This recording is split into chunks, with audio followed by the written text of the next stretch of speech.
Next scheduled news at 11 o'clock over WOR, Radio 710, The Talk of New York.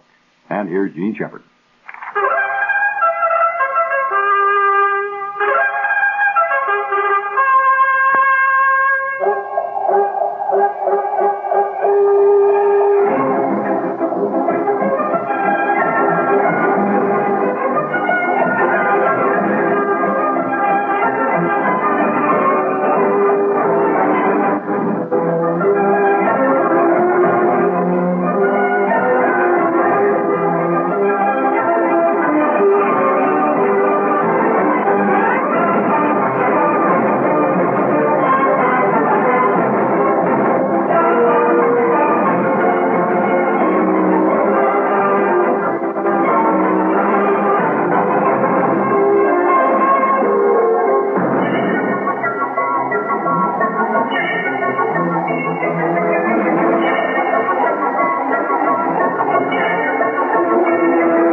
Things about being out on the holidays that you know that nobody's listening, and nobody with sense anyway.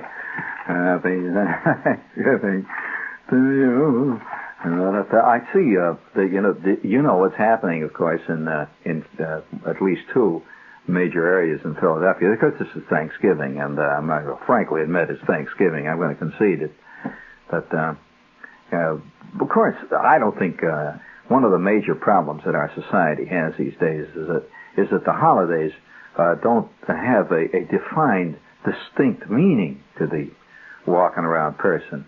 Not like if you lived in a fishing village in Portugal, and you have your annual mid-November celebration of the time that the whale came in and swallowed the town.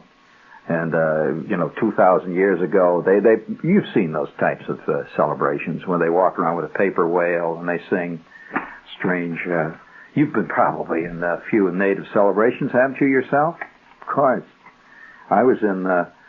We have a lot of them on our own way. For example, the cow chip throwing championship of Oklahoma City is a native celebration, which I've enjoyed. Well, now, wait a minute. That's nowhere near as exotic as several celebrations that I attended around the world at time to time. But here it is. It's Thanksgiving. Now, it's very hard to explain to a person what Thanksgiving is about. I mean, you sit down, you have to say what you're thankful for. Well, what are you thankful for?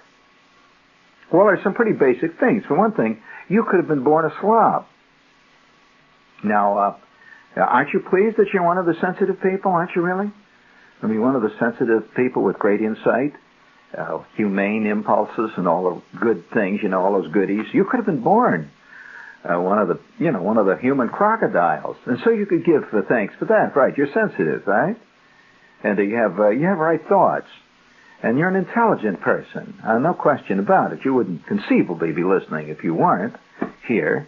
You'd be down there. With all that Acme music and stuff, and there are many things to give thankful for, give thanks for. But in Philadelphia, there's a big uproar. You see, a couple of the local high schools gave up playing Thanksgiving football, and there's a big upset about it because this is part of the tradition. You see, this is what's happening to America, that we're losing our traditions. What little tradition we have, we're losing them. And what is more traditional than the Thanksgiving football game? I think about the only other thing that would be more traditional would be Macy's Santa Claus, wouldn't you say? Right. and possibly the Easter Bunny at Barasini's candy shops. That's probably the next most basically American traditional thing. You agree? That big chocolate bunny. You remember that bunny there? So sure you do. Of course you do. And the obscene mother's cards. Listen, I've seen some mother cards recently that takes a very broad-minded mother to accept some of these, because actually they're never sent to mothers. They're sent back and forth.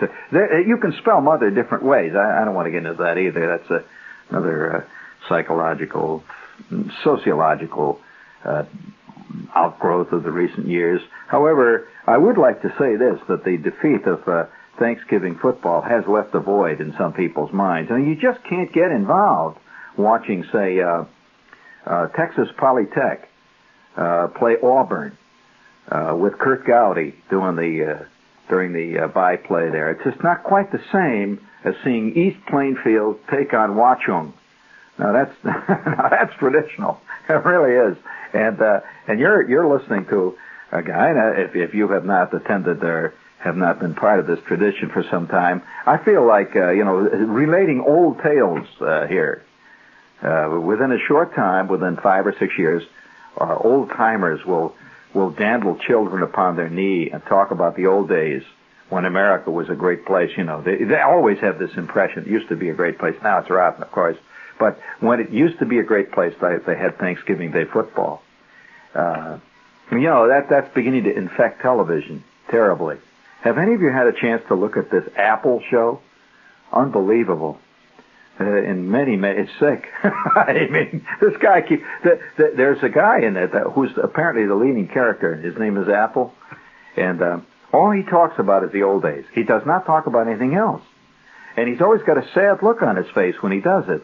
He's always saying, but Amantha, the children should know about how their grandmother made hairpins out of baling wire. And this Sunday, we're all going to make hairpins out of baling wire. And Amantha says, yes, we're returning to the days of our ancestors, George. And he says, no, my name is not George. It's actually Caleb. All the ancestors in my family were named Caleb before the 20th century, and I've taken on the name Caleb now. And, have you seen this thing?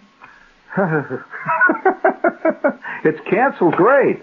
Now, of course, the actors will be talking around as they I can just see George Apple discussing it with his agent. Listen, agent, I remember the old days when I was getting them residuals. What's happened here? But, there you go. There's that cynical, rotten shepherd again. But I remember, you're listening to a guy that actually not only took part in, but was a leading participant in several Thanksgiving Day celebrations that involve football games. Now, so I'd say the world is really basically divided into 2 or 3 types of people. One type of person is the person who has actually played organized football. And then there's the type that either write about it, talk about it, or gawk at it, or drink beer while it's happening. You agree? Once you've played football, you can never look at the game the same as, the guy that just goes out to the game.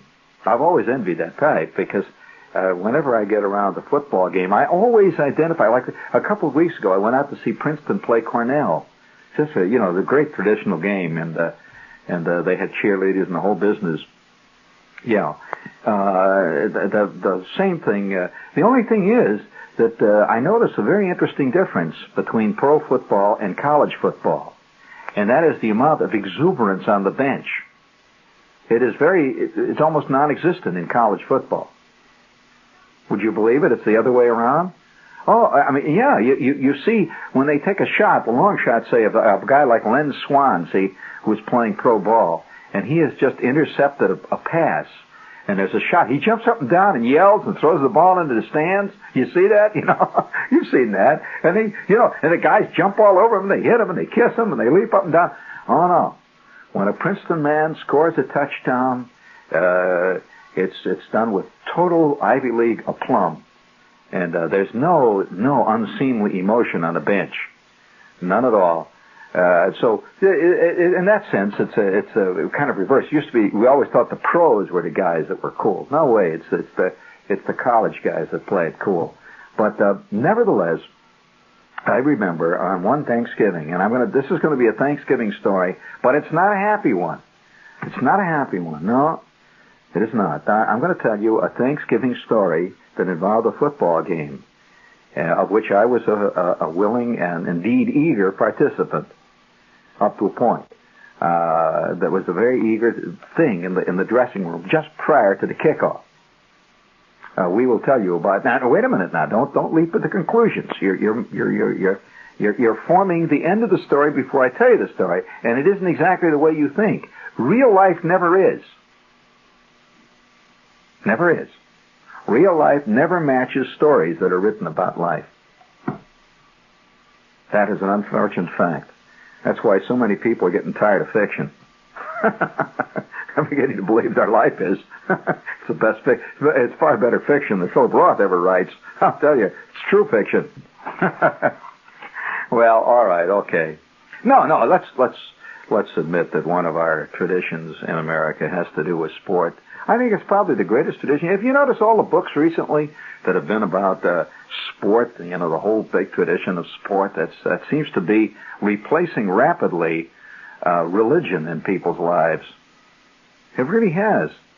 And have you noticed the increasing violence in sport? I don't mean the sport itself. I mean among the fans.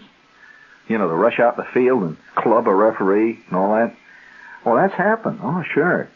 And I think the reason this is so is because it is approaching a religious fervor. And religious fervors have always been violent. You agree with that? Oh, yes, many people will perform great violence on behalf of peace, love, beauty, and religion. Oh, absolutely. Goes back even beyond the Inquisition. That just was a culmination of it. And I can see by the year 2000 great religious wars in America. Oh, that involve religious wars of a very interesting type, like the Cincinnati Bengal fans will pour out on the field and systematically shoot right up against the wall anybody that is for the Detroit Lions. And sure, these are infidels. If you've ever sat in a crowd at a really major sporting event, well, look at our major heroes today. Let's face it, Howard Cosell is a major hero. He's bigger than anybody, and nobody quite knows why, but he is. Have you noticed also that at various events now today, I think the twin religions in our country, there are twins. See, religions never work in a straight line. They really don't. That if you go to any country at any given time, you will find 2 or 3 religions working in there at the same time, parallel religions, often at war. Do you agree with that? Oh, sure, absolutely. England, in the days of Henry VIII, they still had druids running around. And they were militant druids, You go down there and plant an oak tree in defiance of the law. I mean, that's militant druidism. Terrible. And you got to stamp that kind of stuff out. And so in the case of our world, I think by the year 2000, you're going to see 2 great parallel angry religions. There will be the sport religion, and there will be the media religion. And they fight it out sometimes. You see it right in the stadiums today. You see media freaks today holding up a great big picture. There they are in the Orange Bowl. And the Miami Dolphins are battling it out with the Jets. And what do you think the pictures are that they're holding up? They're holding up pictures of Howard Cosell. Bob Greasy? No, are you kidding? Pictures of Joe Namath? No, are you kidding? Pictures of Howard Cosell. Well, those are media freaks. They're not football fans. That's right. Now they're infiltrating. See, that's what often happens. One religion and you'll see they'll eventually split. And sure, the Howard Cosell fans will battle it out in Section 12 with the Joe Namath fans. I mean, the Namath fans actually came there to see football games, whereas the Howard Cosell fans came to see if they could actually see Howard in the booth. That's what they're there for. They actually saw him. Hey, I saw him. He's really real. He's not so big. He's a little guy. He looks bigger. He's a little short guy. He looks fatter, too, in real life. It's like talking about a mystical religious person. Like guys will discuss the Pope, or they'll see some major saint or something, and they'll carry pictures with them, buttons. That's very important. A graven images you hold up. That's called the graven image. You know what a graven image is? Sure. And I can see the day when somebody will very, very seriously suggest that right up there on Mount Rushmore, it's either going to be Kurt Gowdy or possibly Howard Cosell, maybe even possibly Chris Schenkel. He's an outsider. He's running out there, but he's running cool. You don't know, you know. Is it going to be Joe Namath? You forget it. Oh, you forget it. There will be a bombast Hall of Fame eventually. And so these are all part and parcel of our national traditions. And I would suggest that if you really want to make holidays meaningful to American people, you got to stop worrying about that old stuff. I mean, how many of us can identify with the early Puritans? Not many, you know. There hasn't been a good Puritan scene in mid-Manhattan for a long time. Would you agree with that? Absolutely. And you know, what are you going to do with frozen no-cal veal bird turkeys? That's not quite the same. Now, yeah, you know, they've got a turkey now that when he's baked, have you seen the turkey when he's roasted? There's a turkey now that is so subservient. Up to this point, you know, it used to be believed that the dog was the first animal to truly sell out to mankind. Licks his feet and walks around, you know, that you will never see a leopard doing that. Running around licking your feet. No way. But a dog, yeah, well, the turkey's even worse. Do you know that they now got a turkey that not only bastes itself, how's that for self-destruction? It bastes itself. In addition to that, it's got a little flag stuck right down there in the breast. When that little baby is done, the little flag comes out and says, "Whoopee, hooray, I'm done." How do you like that? That is true subservience. That's really a sellout bird, I tell you. But, you know, ours is not to malign the turkey world here today. The turkeys are making their own decision.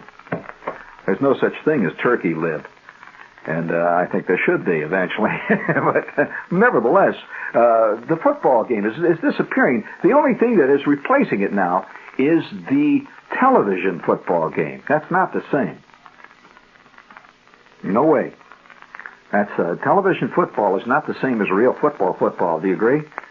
In fact, I think eventually what you're going to see is real national holidays will come around. I think a Super Bowl day will be a national holiday, and people will exchange Super Bowl cards. I hope we find you healthy and wise on this, the day of days. It is Super Bowl day again, and I find you, you know, I can see that. You get your little hearts around it, little Packers and Bears and stuff running around. Super Bowl day should be a major holiday. I think also a major holiday. All-Star Day will be a major holiday. All-Pro Day, where we celebrate all pros, wherever they might be.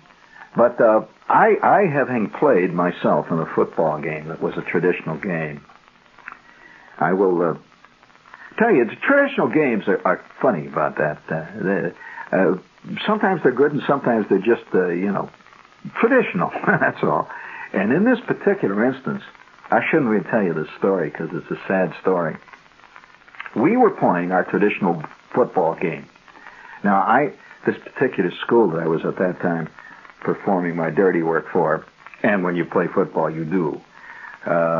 This particular school was, at that point, a state champion. Good football team. I mean, depth. I mean, we had solid... we had guys on the bench that, you know, could have been all-stars on anybody else's team. A really solid ball club. And we had run through the season like we were like 9-1. And the end of the season, and by the way, that one was a 6-0 loss that came on an interception. So we really, the defensive team had not had a single point scored against it, not in combat. Can you imagine that? What a club! There were a couple of points, couple of field goals and that kind of stuff. But what you know, this was mean. So we were playing our crosstown rivals, which were traditional every year, and it was the only game we played that was a day game. All the other games were night games. You got it? All the other games were night games. And so here it was, we were playing at 2 o'clock in the afternoon, and the club that we were playing was a traditional club. That is, it was a traditional game, but this club was like 2-9. Their record, which was their typical record. See, why we were traditional with those guys was only because we were in the same town. and they were in the same league, but only theoretically. They were not actually in the same league, and nobody took this club seriously. And so, it was one of those games everybody sort of fools around all week in practice. It was the last game of the season, too. That was another thing. We had gone through this season victorious, and everything was cool. And so the day of the game, which was very traditional, the entire place is packed. I mean, our school, this was a high school, major high school, 3,000 students in each one of these schools. And we would draw something like 25,000 people to a football game. This was not, this was not East Wasatch, New Jersey. No way. And so here's 25,000 people out there. The bands are out there with the one band. I remember one of the bands. It was the other side. They formed a turkey. Have you ever seen a moving, revolving turkey formed by a band going on out there? It was completely incomprehensible to the stand from the stand. It was okay if you had the Goodyear blimp, you may have seen something. But sitting down there on the, if you were at ground level, it just looked like a bunch of guys walking around holding feathers up in the air. So and trying to blow the national emblem at the same time. So nevertheless, you could hear the bands playing out there. So we were sitting in the dressing room, and a coach walking around. He says, "Now look," he says, it's a traditional game. And incidentally, dressing rooms are not at all the way they show them in TV and in films. I have never been in a dressing room where the coach went around and gave a speech. That's always done in TV shows, when the guy says, "I tell you guys, you got to get out there." No way. This just doesn't happen. This happens quite often after a ball game on, say, Monday. That's known as the reaming out. But that's what that's known as. Now, what the hell happened to you? They're showing the film. He says, "What the? Wait, stop it. Stop, go on back. I want to go back 3 frames. I want to see that again. Look at that, stupid. What the hell are you doing on that?" There you are, standing around, looking up at the stands, and the guy's running by you. You not only missed your block, you didn't even know the ball had been snapped yet. So, and it comes out on a film. That's really terrible when you see yourself on a film making a terrible thing. And what's worse sometimes, when you really do something great, you're just out of the frame. That's always a goodie. You've thrown this magnificent block, and somehow the frame, you were just out of the frame when it happened, and you did it. But on this particular day, the coach walks around, he says, "Look," he says, "fellas," he said, "this is a traditional game." He said, he said, Tech hasn't really won a ball game. The only 2 ball games they won one against the School of Nursing down in LaPorte, and they had all them student nurses, and they only won that one 7-0. And what a come on a fumble, and then they actually scored the ball. And they also won that other game. Nobody's been able to find out who the hell it was they beat, but it came through on the ticker tape that they won a game 3 weeks ago, and nobody knows who the school was. So let's take it easy on them. What do you say? Well, so all of us are sitting around there kind of laughing and enjoying it. And the door opens, we go trotting out on the field. Now, you're expecting me to tell you that unexpectedly they beat us, aren't you? Well, you're wrong, as you so often are. They did not unexpectedly beat us. However, a very interesting thing did happen. That we go out there in the flip. You see, they flip the coin, see who's going to receive. Well, right for starters, this team was such a loser that they lost the flip. Now, you feel kind of sorry when a raggle-taggle club comes out there and they've got their new uniforms. This was the year they had new suits, and they were magnificent uniforms. This other club, they had the brown and gold, a dark brown, a real dark chocolate brown and gold uniforms, big gold helmets. They really looked great. It's sad, though, to see that they looked good, but you knew they were losers. And we waited out there, and they flipped. And our captain, the team captain, he chose to kick off. Now, this is very rarely done. When you choose to kick off, often that's kind of a courtesy to the other team. Did you know that? Did you? generally a team wants to get the ball, because the more you have the ball, obviously, the better chance you got of scoring. You don't score often. So, sure enough, we chose to kick off. So we line up and at the kickoff. And I was sitting on the bench at that time. I was not on the kickoff team. We had another a bunch of guys went out for a kickoff. See, so we'd line up. We're sitting there waiting. And we had this kicker that could really kick. And so he goes back to his, goes back to kickoff, and he looks down the field, and boom, they start beating the drum. Boom, boom, boom, boom. The guys run forward to kick off, and boom, he gets off that kick. I want to tell you, that baby goes 2 yards behind just his beautiful high arching kick, end over end. It's 2 yards into the end zone. And this Tech safety man grabs the ball, runs forward about 1.5 feet, just gets over the goal. He should have grounded it. Just gets over the goal line, is hit heavily by a guy we had named Zimba. Zimba was 7'9", weighed 295 pounds. And Zimba, when he got rolling, could seriously have gone right through a brick wall. Zimba later went on to become an All-American, and incidentally was 5 times All-Pro at Green Bay.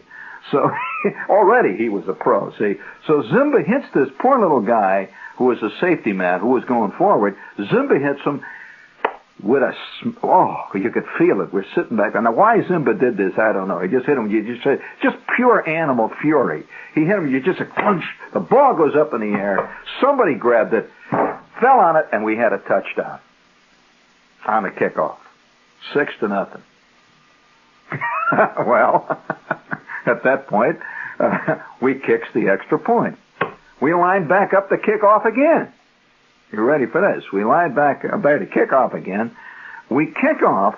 The same kid catches it 2 yards in the end zone, starts arching it. This time he's not going to go up the middle. He runs laterally, cuts up the sideline, gets up to about the 6-yard line, is hit and fumbled.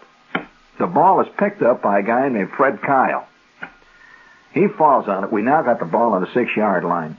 2 plays later, we score. Well, the kickoff team is in there all the time. Well, you're waiting to hear the point of the story, aren't you? Well, I'll tell you the point of the story. The point of the story came roughly 4 plays or 5 plays into the first quarter. And this time, they are kicking off.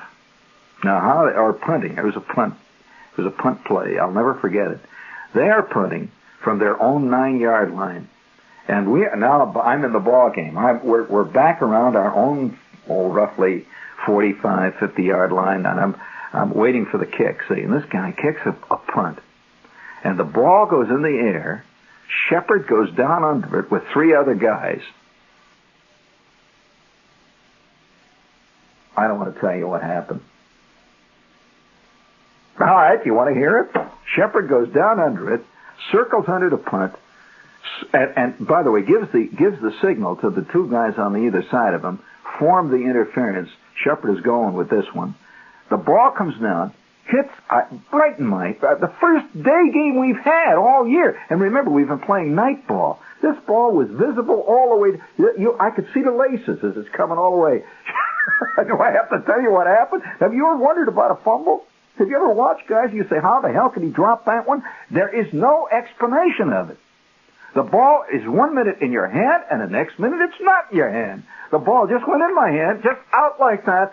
With that, the same kid, the one that had been tackled twice behind the end zone, he is there. He grabs the ball in the air, and he is gone for a TD. That is the first legitimate touchdown scored against the club all year. And guess who caused it? Well, all I could say to you at that moment, there's a stunned silence. And we go back, we trot back to the bench, say we're getting ready to receive the kickoff. We trot back, and the coach walks back, and he says, listen, you. He says, this is a traditional game, but it ain't that traditional. He said, what the hell were you giving him that ball for like that? He figured I did it purposely. See? I says, well, I figured Thanksgiving. He says, Thanksgiving, hell. He says, now get back in there. And he says, I don't want to see any more of that hanky-panky show. Cut it out. So we go back in there, and 3 plays later, again, There's a pass this time, a pass. Shepard sees the ball in the air. It's a perfect interception. Perfect interception. Right in my hands. I see a lane all the way to the goal line. I hit up I go. It's gone. Well, we sat in the dressing room at the halftime, and the coach says, he's walking around. He says, it's a very interesting game. He says, very interesting game we're having here today. By the way, at that time we're ahead 27-7. He says, it's a very interesting game. He said, I want to see a few more of those plays that you've been saving up for this day. He says, I want to tell you one thing, though, however. I'm going to have to explain something to you. He says, there's 3 college scouts right now in the stands. That's the first time that I knew this. And I would like to point out that everybody on the squad sort of squished down, sat down low. And that realization we've been playing the worst sloppy football that we'd played all year before the only time we've been scouted really all year. So we went out on the field the next half, and in the last half of the game, scored 43 points. But it was too late. Somehow we knew.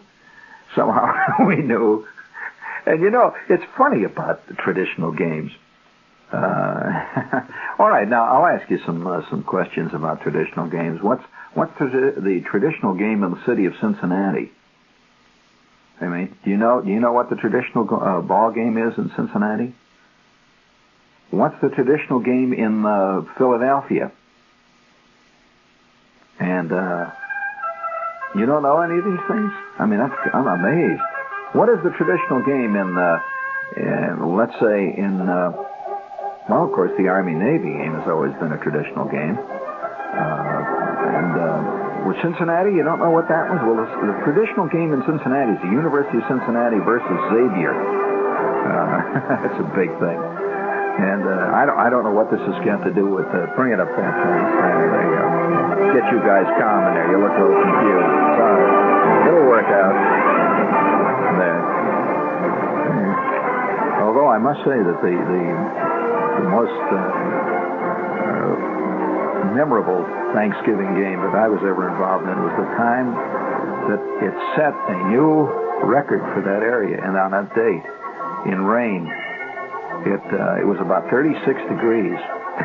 It was a cold, sleeting rain. November is a mean month, man. And it started to rain roughly noon, and by the time of the kickoff, the rain was coming down so hard that it was difficult to see from the 50-yard line, difficult to see the goal line, with the goalpost down there. Fantastic rain. And by the end of the first quarter, roughly, I would say there was less than 75 people in the stands. And by the end of the first half, the field was not only awash with rain, but it was beginning to freeze. There were great puddles of frozen water and mud and glop. And we continue to play out the ball game. God, it's traditional, after all, I've never heard a game called off in the middle of the game. I've known of several it should have been. But by the end of the third quarter, we couldn't even see when you were in a huddle. You couldn't see the other side huddling for its defensive huddle. They're a great tradition, right? This is WOR New York. Stay tuned for In Conversation.